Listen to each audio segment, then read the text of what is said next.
Welcome back to the Systems of Scale podcast. I'm Ian Gatsky.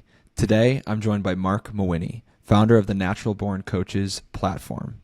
Marc has been helping coaches grow their coaching business since 2014. He's the host of the Natural Born Coaches podcast with nearly 1,000 episodes published, and he built the Coaching Jungle, a Facebook community with almost 30,000 coaches. He's been building that for over a decade. In this conversation, we talk about why starting with no money can actually be an advantage, what it really takes to keep showing up long enough for results to compound, how to build a community that doesn't die and actually yields meaningful results for you and the people within it, and how to get clients to actually do the work inside your coaching program. If you're new here, hit subscribe. It's free, and you can always change your mind. And now here is my conversation with Marc Mawhinney. I think a lot of people have an excuse that money is the big reason why they don't go out and start their business or start their coaching business. But you've been pretty open about starting your coaching business coming off a tough business situation where the business didn't go super well, where you were pretty tight on capital or you had to be pretty lean. Looking back now, what did starting with almost nothing actually teach you that probably you wouldn't have learned if you had the money to throw at the problems?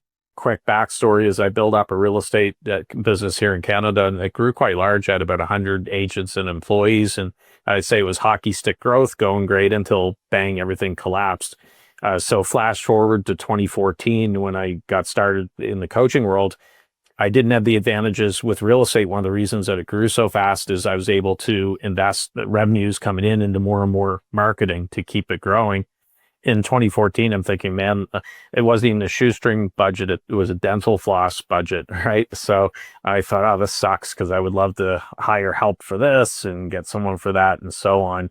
What did I learn from it? At the time, I thought it was a negative there, but the silver lining is it gave a lot of benefits that I could now see almost 12 years later with it. And I'm sure we'll talk about that today, but it forced me to roll up my sleeves, create my own content, get really good at knowing my voice and getting my message out there and doing stuff myself instead of just handing off things. Because I see so many people in my world, coaches, especially if they're coming out of corporate, they got some money. They're like, oh, okay, well, I'll hire a funnel guy. I'll hire a copywriter. I'll do this. I'll do all these ads and everything else. Pretty soon they're 50,000 invested and no money to show for it, nothing in return. So it didn't seem like a benefit at the time or an advantage, but looking back now, I could see there was definitely a silver lining. With your real estate business, I'm sure you had to develop some skills with it as it came to marketing, but with the content game, were all those pretty new skills for you that you had to learn?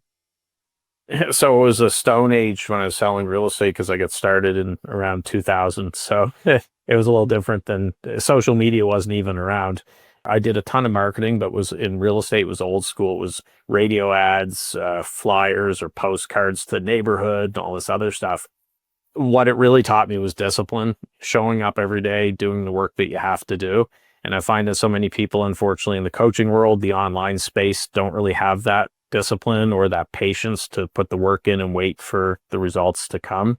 And that's what I'm always trying to preach to people is, hey, look, you're not going to see instant results. It's not like planting a seed. You don't water it, no sun, and then it sprouts an hour later. It's not going to happen. The same thing with online. Yeah, and I would love to dig deeper into discipline and patience because I think that's something that you're uniquely talented with. But sticking to the kind of capital constraint as a excuse kind of thing. Like I talk to a lot of coaches or people who maybe are in corporate America and they have this dream of starting their own business or starting their online business, but they say that capital and money is the constraint, the thing in the way. It's like, oh, if I can just save up, $50,000, $100,000, whatever it is. And I personally don't think that that's necessary. What would you say to the person who has no money saved up, who is working their job? Like, what would you want them to stop making money the excuse for in getting started?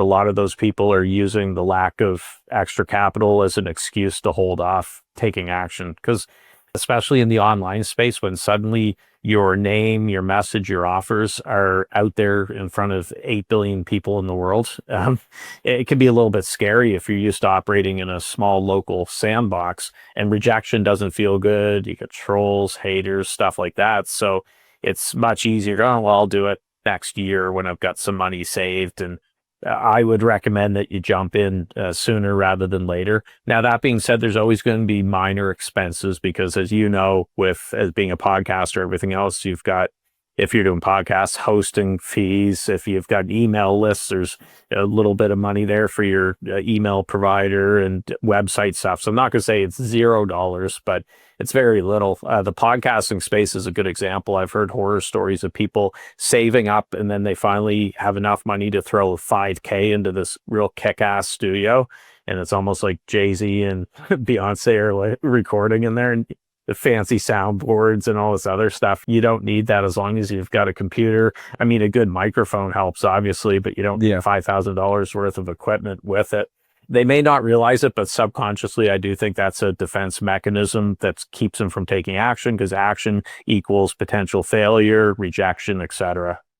Yeah, I don't think money is never the thing that gets in the way of developing the skills required to actually being successful, right? Like money is going to help you get the material things, maybe nice software, whatever. Like, yeah, it's not $0, but maybe it's a few $100s a month to get this started. What's actually in the way is you being able to stay disciplined, do the work day in, day out, be okay with sucking for a long time, putting yourself out there, right? Getting the reps, hearing no. Like those are the things that are going to be what actually matters and actually moves you forward. It's not going to be anything that money can get you. Yeah, maybe you don't know how to do this thing. Like you don't know how to build a funnel. So your excuse is, oh, I'd have to pay somebody, $5,000. I don't have that. No, not really. I mean, that's one avenue if you want to just press the skip button and get somebody to do it for you. Or you can just do the hard thing of learning this new skill and sucking at it for a while until you make it work. Yeah, so I just don't think money is ever the thing that actually gets in the way of anything that truly is going to move the needle for you in the long term. And I'm not one of those coaches who recommends, I know the whole story and the lesson around the burn the ships, the old kind general, and this, people landed on the island. He forced them to burn their ship. So they had no other alternative. They had to win or they're going to die. And you hear that advice a lot, but I recommend to people, keep your job for the time being. Which is what I did before I started my coaching business. I had a job here in Canada with a telecommunications company. Great gig, the sales gig. There's two of us in the province. I could get the work done in a couple hours from home, and then I could work on my coaching. And I said, once coaching matches and exceeds what I'm making with that company, I'm jumping, I'm going. And that's what I did. I think it took about 11 months, and great, I was able to do that. You don't have to tomorrow morning tell your boss off, screw you, I'm going to burning the ships, going to start my online business, whatever it be, coaching or whatever, because that's going to put a lot of pressure on you, because suddenly you're going to have to start making money on day one. You're going to take on less than desirable clients that you probably shouldn't be working with, or you're going to be charging a lot less than you should be because you just need to bring something in. So I recommend you keep your 9 to 5, not saying you stay there forever, but you still have plenty of hours, whether it be before work, after work, weekends, to build the online side gig hustle until it starts really going and you see you have something there. Then you can give notice at the job, but don't put the pressure on yourself to burn the ships on day one. Yeah, I've made that mistake, and it definitely puts you in a situation exactly how you're describing it, where you're going to charge way less because you need money coming in. So you're just going to kind of charge whatever it takes for somebody to say yes. And then you're going to be working with clients that you probably shouldn't be doing, things that you probably shouldn't be doing, that aren't really in alignment with, your ICP or the core offer, the thing you actually want to do. I love the motivational stories, don't get me wrong. Like you've probably heard Sylvester Stallone, after he wrote Rocky, had some offers to buy the script, but it had other actors that would be playing Rocky. And he's like, no, it's got to be me in the lead role. And apparently he sold his dog, which he loved, just to live or whatever. And then he bought it back later. And people hear that and they're like, well, it worked for Sylvester Stallone, and, it can work for me too. And not saying it can't happen that way, but don't put unnecessary stress on yourself. Business is stressful enough. You could build it up on the side and then make the jump. What motivated your decision to do this? Like, why are you doing this? Like, why was this something that you, spent those late Wednesday, Thursday, Friday nights, weekends building up? Like, why was this something that you wanted to build for yourself? When I started coaching in 2014, it wasn't as well known as it is today. So a lot of times people back then, and probably outside of our online bubble, people still think this. They hear coaching, they think, oh, athletics, coaching a team, and so on. I didn't know much about coaching in my real estate days. And true story, I had a person come into my office when I was probably at the peak of my real estate success. And my admin said, Mark, there's someone here to see you. And anyways, I talked to him for a few minutes. He was a business coach, and I'm kind of thinking like, gee, what's this about business coach? And he's like, hey, I see your signs all over town, and I'd like to work with you. I'd like to help you out. And me being younger and probably dumber at the time, in my mind, I was thinking like, don't you see how well I'm doing here? Does it look like I need any help? And I kind of sent him on his way. And then flash forward a few years later, when the shit hit the fan, I thought, gee, I probably should have been a little more patient and listened. I heard the guy out. After the business closure, actually, I hired several coaches that helped me back on my feet, so to speak. And one I consider more a mentor than a coach, but that's what introduced me to this whole world. And so when I was thinking about what to do, because I'm not really employable, I really like to work for myself, and I have this entrepreneurship in my veins. I thought, well, what do I want to do? And I thought, wow, the coaching would be a great thing because I've seen it firsthand, and it's just the ideal business for me. And that's what got me into it. It was March 2014 that I started. Nice. So you kind of had your own rough business experience, then you had a phenomenal experience in working with coaches, and you just wanted to help other people avoid the same mistakes that you had made, and then also give back in the way that you had received that value from the coaches that you had. Well, I also had a bad coach. No, I shouldn't say bad, a less than ideal coach that I hired that just, without running the guy down, there wasn't much there. He was one of these law of attraction coaches that every call was having me doing breathing exercises and pretending there's a ball in my chest and it's shrinking from a ball size to a ping pong ball. And then we're doing all this. It didn't work? Woo stuff. Don't get me wrong. No, and I finally said to him, like, hey, look, can we get into, and I've been journaling for years, by the way, but he's like, I think you need to journal more, Mark. I'm like, I've been journaling for years. I don't need to journal more. Like, can we get into some meat and potatoes here? But I actually take that as a blessing, even though I didn't feel there was much there. He was kind of just all hat, no cattle, I guess is the saying. But it showed me the coach I don't want to be. So when I'm working with people, there's a lot of actionable steps there. It's not just fluff, because I had that experience. So I've had people say to me like, well, Mark, what you're doing is not really coaching, it's more consulting or whatever. I call it coach salting because it's kind of combining the two words, but I'm not the one that's going to sit there and ask 100 questions and never say a word and only focus on drawing answers out of you. Like, my whole goal working with a client is get them from point A to point B, and however I can do it, great. That's the goal. And that's how I view it. Love it. Yeah. In consuming a lot of your content, you are not one to talk about the glamorous stuff, right? The new shiny objects. You are very blunt in what it takes to be successful and to achieve the things that you want to achieve, right? You just stick to the basics that have worked for hundreds and hundreds of years. And one of those things is just doing the boring work for a long time, or you've done a lot of things in your business that sound simple. They're simple to understand, but absolutely brutal to stick with long term. Like, they take a level of discipline that most people never achieve. That's one of the things that I really admire about you. Like, some examples are, you've sent a daily email out for how many years?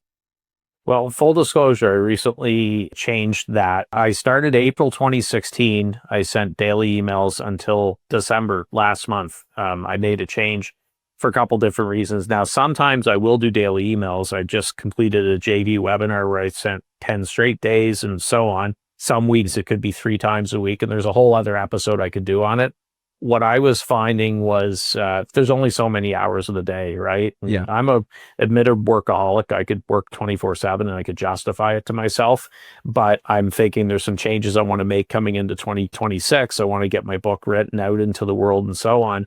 And it was really tough to drop the daily email because I think I identified where I did it for, 3,500 straight days or something. So far, it's still early on in that experiment, and I could say it's worked out really well with it. So I'm not opposed to changing things sometimes. My podcast, for example, Natural Born Coaches, for the first year when I launched it, was a daily show. So I got up to 350, 360 some episodes really quickly. And then I shifted. It's been a weekly frequency for years, and I think I'm up to 956 episodes as of today. But I wasn't married to, it's got to stay daily 7 days a week. It's, if I want to shift things a little bit, I will. I try not to be married to something. And I knew it was the right move with the daily email because I felt like 100 pounds coming off my shoulder there. So I'm like, yeah, that was probably the right move. Nice. Either way, like, that's a good demonstration of the balance in things, right? You're going to be disciplined and say the things that you're going to do, but you're willing to change and adjust and change course when pieces on the field or the pieces on the board. Yeah, you can't be pot committed, right? And I got the feeling, and I still am a fan of daily emails, especially if someone's earlier in their journey when they're really getting things built up. But I think an argument can be made that daily emails can also burn the list a little bit, where they're hearing from you so much, and it can burn you out too. So I batch write my emails. What was happening was I would get, let's say, 3 weeks or 4 weeks in the can. I'm like, oh, okay, I can breathe. And then all of a sudden I look and I'm like, oh, geez, in 2 days, there's an empty spot. I got to get those emails in again. And it's a little bit of a treadmill there, because I write my own stuff. I'm not a fan of AI content for content. I use AI for other stuff. And when you're writing your own stuff, even if you're repackaging old emails and things, that can be a hamster wheel for sure. Absolutely. But nonetheless, sending a daily email out for over 9 years, doing almost 1,000 podcasts, right? Having a daily show for that first year is incredible, right? You're just constantly showing up no matter what the outcome is, right? Like even if nobody was paying attention or watching, right? Which I'm sure was the case early on. In your opinion, do most people misunderstand about what it actually takes to keep showing up for years at a time instead of just, the first week? The problem most people have is they expect results way too soon. So they start a podcast, they don't get any clients for a month, and then they're like, oh, okay, well, screw that. I'll go over to try YouTube, and then I'll move to something else. And you have to take that approach like the farmer, where you're planting the seed and then you're trusting the process with it. Now, it doesn't mean if something hasn't yielded results for 5 years, don't stick with it. Obviously, you have to stop doing it or find out how to get it working. That's a boring part. I'm an optimist, but I'm a realistic optimist. So I'm not one of these, hey, you can make 7 figures in your first month as a coach working 5 minutes a day or whatever with it. You can do very well, but it's going to take time to get things going with it. So my suggestion to people, whenever you're starting anything, could be podcast, email marketing, or so on, tell yourself, I'm going to give it X number of days or a certain window of time. And this sounds funny to say, but I don't care what results I get from it. So with daily emails, when I started those, I was ready to quit my email marketing, because I previously did email like most other people, once a week, maybe twice a week, maybe every 2 weeks. And they were just boring. I had the filter on and I was playing it too safe. And I said, I'm going to give it a month of daily emails, rip the filter off. And I don't care if I make $0 or if I make $10,000 from it, whatever, I'm just going to finish it.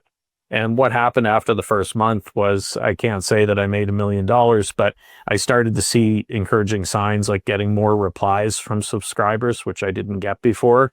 And then some sales started to come in from that too. And that convinced me to go with it. So it's all about Darren Hardy wrote a book called The Compound Effect. And his argument in the book is it's better to make small, consistent actions, as opposed to what most people do is they get really pumped up and they pour all this time and energy into something for 2 weeks or 4 weeks, and then they burn themselves out and bang, they're done. Much better to say, I'm going to do this every day and go from there. So the compound effect.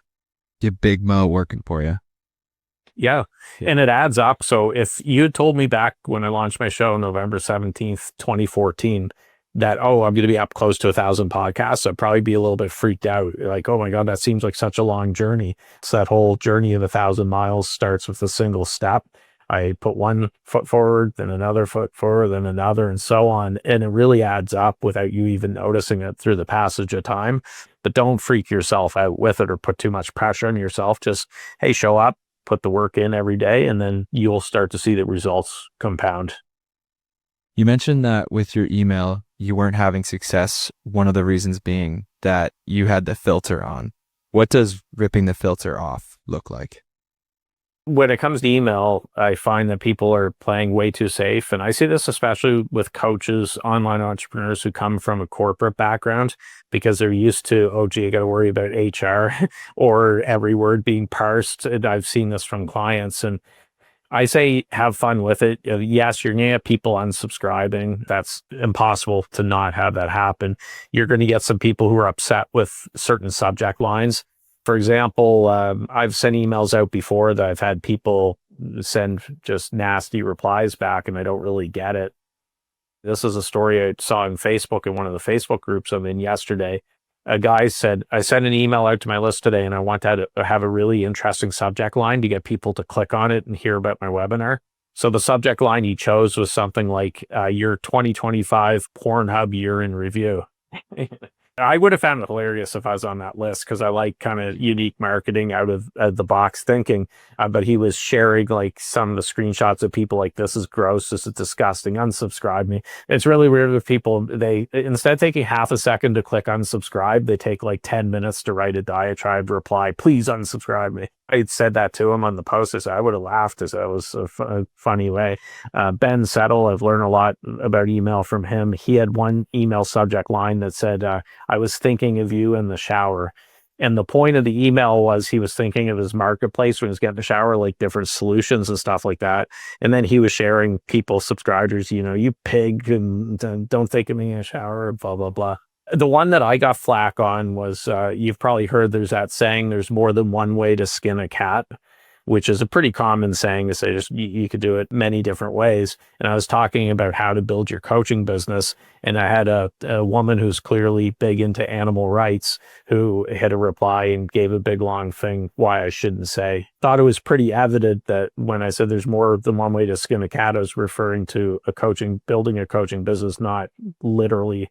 There's always been weird people in the world, but the internet shows you how many weirdos there are. Yeah. Yeah. In this business, you're going to interface with the whole spectrum of people. And you can't worry about it. So, for example, if you're thinking, I want to be a 7-figure online entrepreneur and I'm going to do it, rah, rah, rah, rah, and then you run your first Facebook ad and you get a nasty comment and it throws you off your game all day and you feel like you want to vomit, there's a disconnect there. Because if you're a big 7-figure earner, you're out all over the place, you're going to get a lot more heat from that. I mean, I look at some Instagram, for example, some of these creators, and if you ever read the comments, like when I first see a reel, I'm like, oh, this isn't going to be good. And then I click the comments and it's just a bloodbath.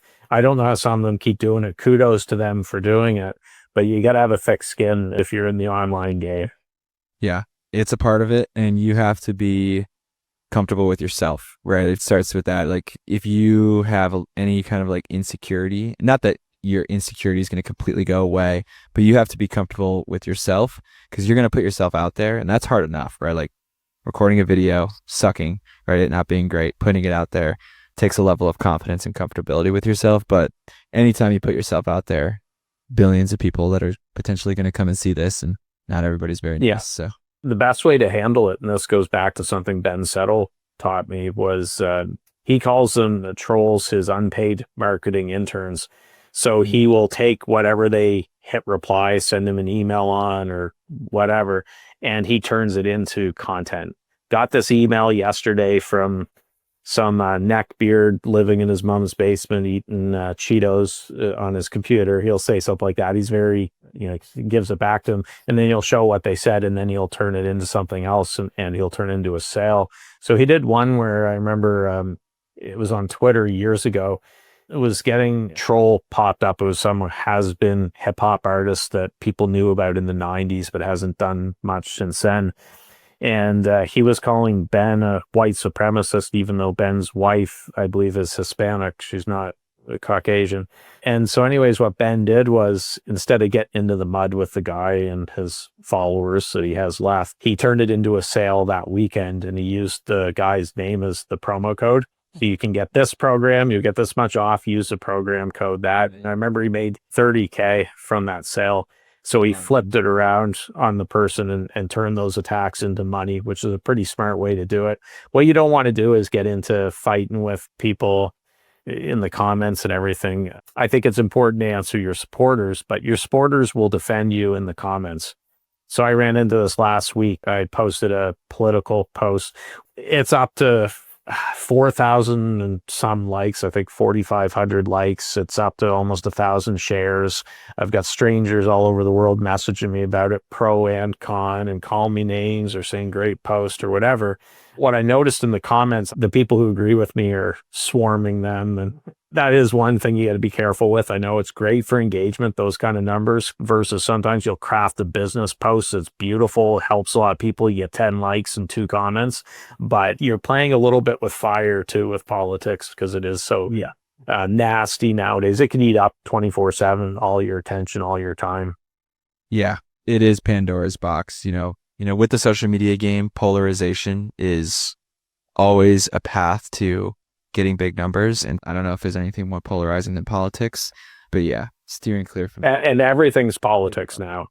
Like you could post the sky is blue and you get both sides arguing with it. So for sure. Yeah, not a political show, but yeah, that's like one of the big things in our modern world today is figuring out how we can just have a conversation with each other again. people also appreciate authenticity and if you have strong beliefs, as opposed to a lot of people that believe certain things, they hide it or they'll say whatever they think people want to hear. And I don't trust those people either. So I'm like, hey, look, it is what it is. Someone doesn't want to work with me. For example, I've put up pro-capitalist post. Capitalism is great. I think if you're a coach, online entrepreneur, you should be a capitalist. You should be comfortable making a profit and not be communist or eat the rich and all this stuff. So I don't mind saying that. That ties perfectly into my business beliefs and philosophy. So there has to be a connection there too, I think. Mm-hmm. Yeah. And what you just mentioned, like people saying what they think other people want to hear, that's the filter, right? But as soon as you remove that and you just put yourself out there, who you authentically are, your beliefs, your opinions, and you aren't afraid to kind of like, have some fun with it a little bit, right? Like I was thinking about you in the shower this morning, right? Just if you're kind of goofy, if you're kind of funny, right? Just put that out there. That's removing the filter and that's going to attract the right fit clients to you. The people who appreciate that, the people who align with who you are, right? That's the only way to truly connect with and attract the right kind of people for you and your business. Yeah. What people don't realize is they're afraid of losing a few people with, say, a post or an email. There's 8 billion people in the world. I don't know, 4 billion have access to the internet. It's a pretty big pool of people who are your potential clients.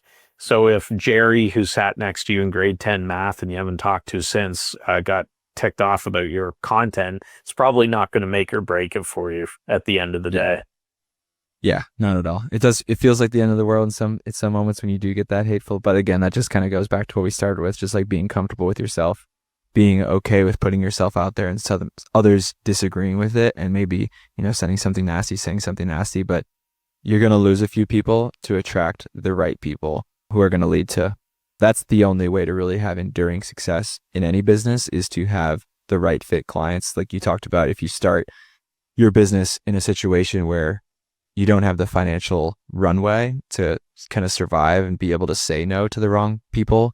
Anyways, getting the right fit clients, getting the right clients is absolutely one of the biggest keys to having enduring success in business. But love it. That was a great convo. And then the coaching jungle. Yeah. What you built with the coaching jungle is incredible. Like it's rare to find a community that's been around as long as yours has and be as big. Obviously the size is itself incredibly impressive.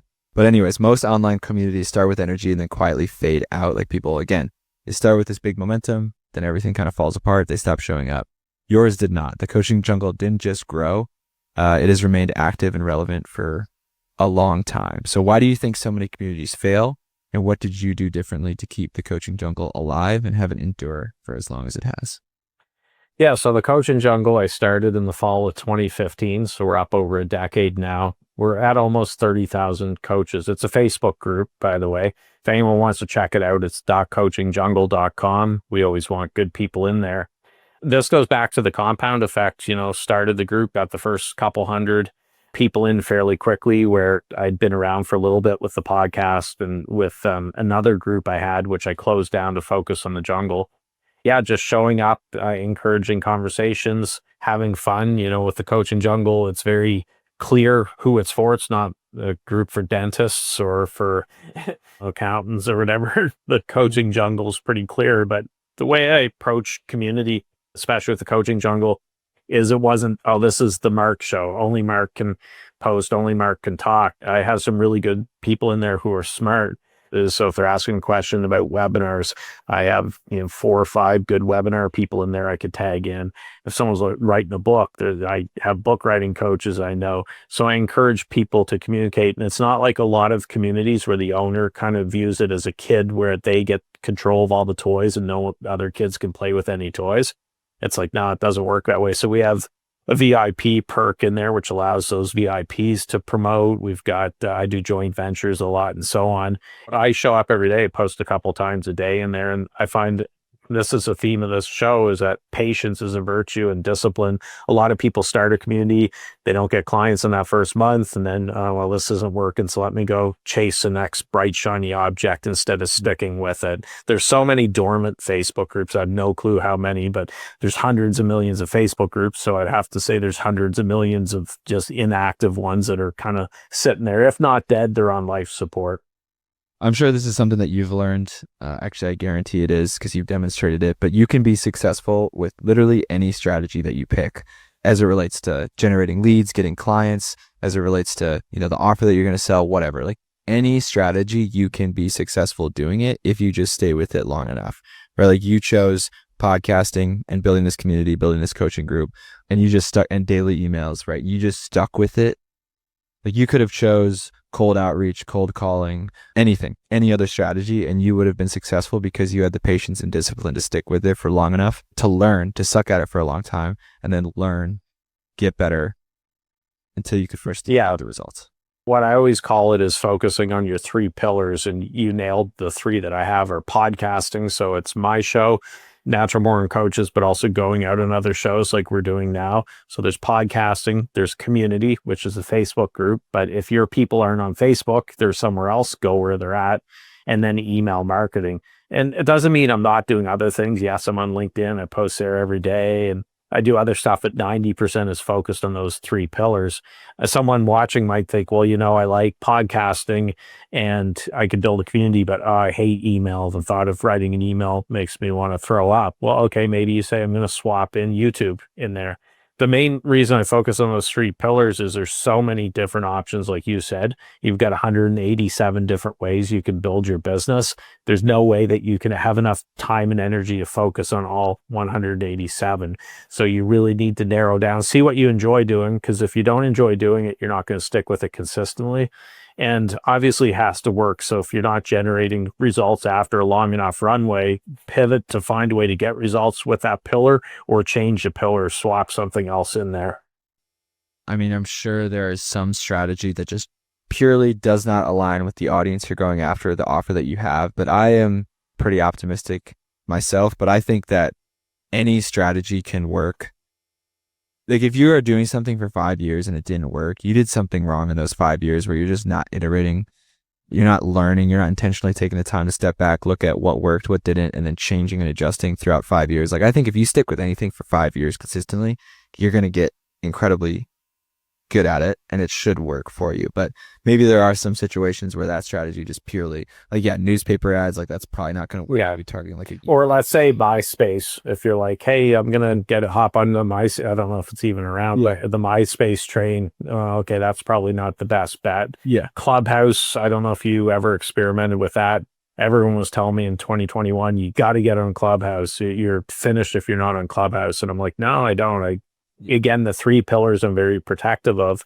I finally caved in. One of my coaching friends was, it's great, Mark, you gotta go. Please just accept the invite. I'll give you the invite back when you needed that.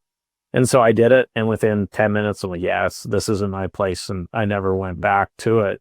And I feel bad for those who invested a lot of time in it, because as far as I know, I think it's dead now. I never hear about it. But there's an example. You don't have to chase a bright, shiny object. Same thing happened with Threads. And when that was a couple summers ago, you got to get on Threads. It's going to be so great and everything. No, I don't. I don't have enough time to be on every platform that's out there. And what do you think that is? Like, why do you think coaches are so drawn to the complicated or shiny strategies, even when these simple approaches often work so much better? Because I think, at least the back of their mind, they're thinking this is too easy. It's too simple. Like it has to be complicated, this grand master plan with all these moving parts to be good, as opposed to something that's very simple, couple step process. Maybe they have entrepreneurial ADHD where they like starting stuff. They really get off on always starting, but they never complete. I don't know. I think that's a part of it is their little voice in their head is telling them, no, that's way too simple. That's not going to work. You need the complicated plan.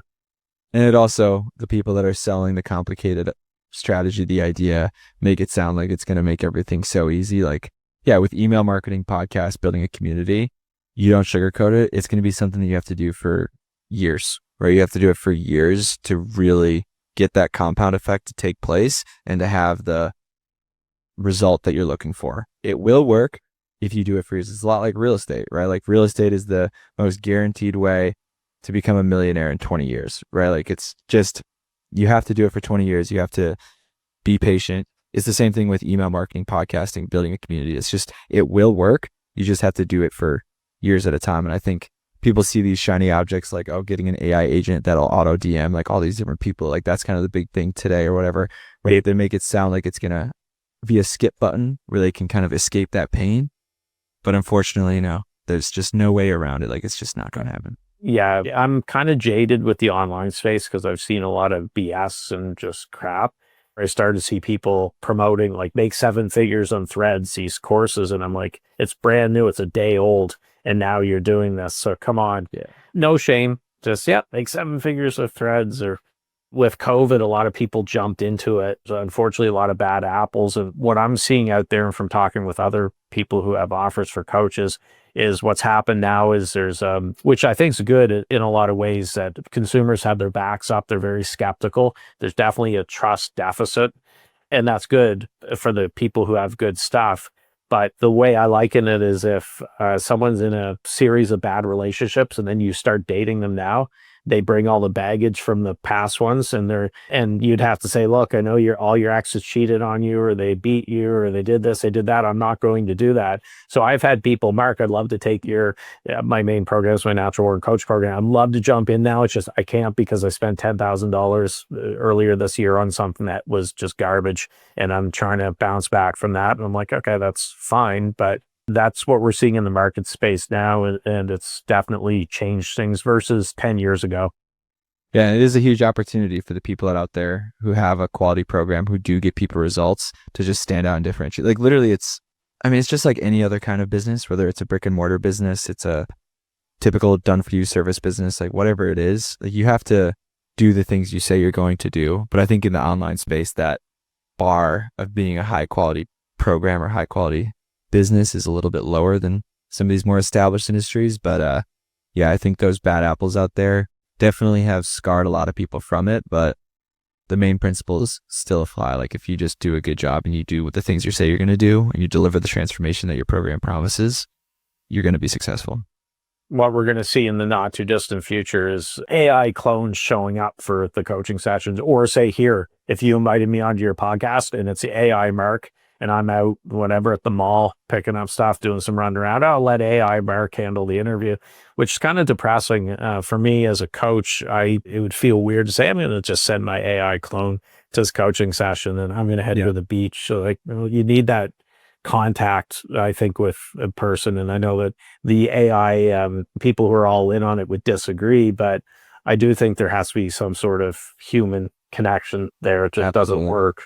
Absolutely. The way that I approach it, like I work in AI, like my company's called Implement AI. Okay. And I'm definitely not as like AI doom and gloom as some people, but I'm also not as AI optimistic as others, and like what it's going to be capable of doing and what the future and all that's going to look like. Like I definitely agree that this coaching industry, and I've talked about this with many coaches in the past, like the human element of it is such a critical piece. And also like I know what goes into building AI. So first off, like as far as AI clones joining the meeting, in my opinion, I think we're probably at least a few years away from that, if not much more. But also like the creative, if your AI joined this podcast conversation with me, it wouldn't have been able to like kind of go on those kind of in the moment tangents. Like it's limited to the context that it would have about you. It'd be really hard for you to put into its knowledge base the story that you had yesterday where you saw that guy's Facebook post about people responding to his your Pornhub recap of 2025. Like it just doesn't have those little anecdotes, those serendipitous anecdotes, where I think that's such a big part of the magic of conversations like this, are those just little anecdotes, the serendipity of them. So I just don't think it would ever be the same. Yeah. Nobody would. Someone sent me a podcast last year, and it was co-hosted show with 2 AI hosts, but they were trying to play it off like it was real. And they're like, isn't this incredible, Mark? And I was listening to it, and instantly I'm like, you could just tell, like you said, something is off. It's stilted. It's a little too clean. Yeah. Two humans are talking. You're going to have some start, stops, some ums, some ahs, filler words. That's just natural. And this was too clean, and it just sounded like two computers talking to each other. Yeah. And I thought, yeah, I don't want to listen to this. AI books. I've had people reach out to me, hey, Mark, when you can do an AI written book. And one did an example for me to show me. I had to look through it. I'm like, I would never release this. This is garbage.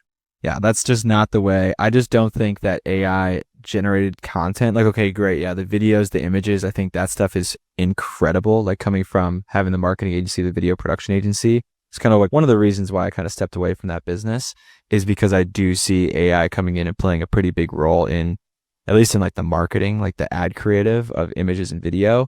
But when it comes to generated content, like you talked about your emails, the podcasts, books, like I think it can assist the people in creating it, like kind of helping them as a brainstorming partner through that creative process. But I think the core of it always needs to come from, the human behind it. Yeah, exactly. Yeah. Where I do focus my attention on is kind of related to this problem that I had uncovered with info products in my own personal experience. And that is what I call the client execution gap, right? So whether it's a book, a course, a coaching program, any info product that I call them, nobody gets any value unless they actually do the work. When you read the book, you have to do the work that the book tells you to do to get the value. When you take a coaching program, you have to do the work the coach tells you to get the value from the program. So in the programs that you've built and the programs that you coach your clients through creating, how do you help them close that client execution gap from learning and doing? Like, how do you help your clients get their clients to do the work? The numbers are pretty depressing. I've heard 4% of people who purchase online programs finish them. Like, wow, I wasn't expecting anywhere close to 100, but I wasn't expecting 4% either. And this is going to sound, some people are going to think it's crazy because you want to make as many sales as possible. But I do think that you have to do some things to push away the wrong people.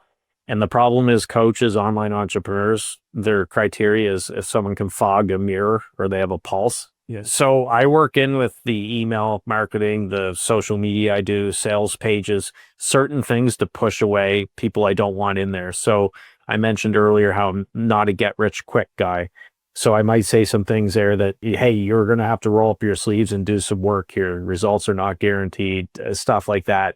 And you could also use that in the FAQ section. So it's not always glowing, oh yeah, anyone can do this. This is simple. So that's the first step before they even get into your program. It may sound great, especially with, say, a group program or something where you have direct contact. Like I do with my main program, I do bi-weekly support calls where I'm there on the calls. You don't want to get a cancer into that community, into that group, because it's going to hurt the efforts all around if you have a negative person or someone that's always complaining. So you have to push them away a little bit. The wrong people, push them away. But I just touched on it. I'd like to have that connection. For me, I'm not, some people are like, yeah, I'd love to sell courses, never have to talk to a person in my life or do anything, and just they click a button and they pay. I like to mix the two and have a hybrid where there's the resources, there's the videos, PDFs, all the other stuff they need, but then they also have access to me with those support calls. And that's what I like best, but I think also works best for them, because if they're stuck on anything, then they can come on those calls and we can help work them through it, which helps other people too, because if they're having an issue, maybe other people are as well. The other problem, which I think course creators, coaches, so on have to face, is the old approach of throwing everything but the kitchen sink into your program isn't the best way. But you have to stay focused on what's going to get them the best results, not I'm going to dump as much in here as possible to make it look as valuable if I'm charging X thousands of dollars. So there's kind of like three different layers to that. One is something that I think is a phenomenal idea that I had another coach bring up, but creating some friction for the people who you let into the program, right? You need to make sure that you're letting the right kind of person in who's committed to doing the work and is going to do the work to get the value, right? So you need to create some friction, set those expectations clearly from the beginning that, hey, this is going to take work. I'm not a get rich quick guy. This is going to take, years of effort, months of effort, whatever it is, in order to get these results. In order for you to get the results, like I have the information, I'm going to tell you what you need to do, but you need to do it. Right? So setting those expectations up front clearly, and then also making yourself available. You've learned that you being available to people for support questions is also super helpful. Then also with your program, staying super focused, right? Not having a fire hose, right, that you're forcing people to take a drink of water from, I think is a great idea. But keeping your program your info product very focused on one clear thing so people don't get distracted and they just focus on making progress in that one specific thing. And then you can have another program that helps them through the next set of steps. Well, the videos I do with my program is because of the experience I had with that fire hose scenario where he was doing videos, calls that were 1-2 hours long that really could have been about 20 minutes. It was just way too much wasted air. A lot of the videos in my programs are 10 minutes long. I'm not going to drone on for an hour just because I feel like it has to be. I'd rather people get in and out than they keep that momentum going. Love it. Yeah. As far as where AI is going to come into the equation, my highest conviction use case for AI is going to be that every info product that assigns work to their users is going to have companion agents or companion GPTs or custom models that are built to guide the consumers through doing the work that is assigned to them in that program. Let's say one really simple example. In week 1 of your group coaching program, you have all of your clients fill out their marketing one sheet, right? And you have your own unique expertise about how they should approach filling out that marketing one sheet. You do a group call where you teach them how to do it. Then you send them off on their way for that week. They need to complete their marketing one sheet. What I believe is that coaching program would then have an agent that all of the consumers or the clients of that coaching program could then go and engage with that would guide them through completing that marketing one sheet for their business, leveraging the unique insights of that coach. So it kind of guides them through doing the work that's assigned to them in the program, thus making it easier for them to do it, more likely that they do it, get the value, receive the transformation, stay on as a smarter. That's like my main focus and what I do now. And I saw the joint venture thing on your website. I think I would love to have a conversation with you to see what that looks like. Yeah, we'll chat. Final question for you, Mark. Thank you so much for taking the time. If you had a giant billboard that everyone in the world could see for 10 seconds, what would it say? One of my favorite acronyms or saying, speaking of books, came from a Robin Sharma book, and it was KMF, keep moving forward. So that's something I always keep in mind. Every entrepreneur should have that tattooed on their brain. So yeah, KMF, it would be a big keep moving forward. Love it. It's also a great Kid Cudi song. Mark, thank you so much for your time today, and I'll talk to you soon. Yeah, appreciate it. And that does it for my conversation with Marc Mawhinney. Here are my 3 biggest takeaways. Number 1, starting broke can be an advantage. Mark's point was simple. When you can't outsource your way out of the early reps, you're forced to build real skill, real voice, and a real confidence in what it is that you're building, and a real relationship with your customers. A lot of people use money as the excuse to not get started, but the real issue is avoiding discomfort, rejection, and inability to kind of push through that initial learning curve that comes with building any new skill. Number 2, the compound effect is real, but most people quit too early or try to do way too many different things. Mark's edge and secret behind his success is no secret at all. It really, at the root of it, is just patience. Pick a lane, commit for a real window of time, and stay long enough to get feedback, iterate, and start to build momentum. The big mistake is bouncing to the next platform, the next shiny object, the moments that results are not immediate. Number 3, client follow-through starts before they even buy. When we talked about the client execution gap, Mark's view was clear. You can close it, you can ensure and kind of protect your program and make sure that more people do the work by filtering in the right people, setting expectations up front, staying connected through support, and not overwhelming clients with a fire hose of content. Less fluff, more focus on the things that are actually important will create more momentum with the people in your coaching program. You can check out the Natural Born Coaches podcast, Mark's services, and join the free Coaching Jungle community with over 30,000 other coaches sharing their insights at the links in the description. Furthermore, if you want to learn more about how to close the client execution gap in your coaching program to increase the impact of your product and increase client retention, you can book a free blueprinting call with me at the link in the description.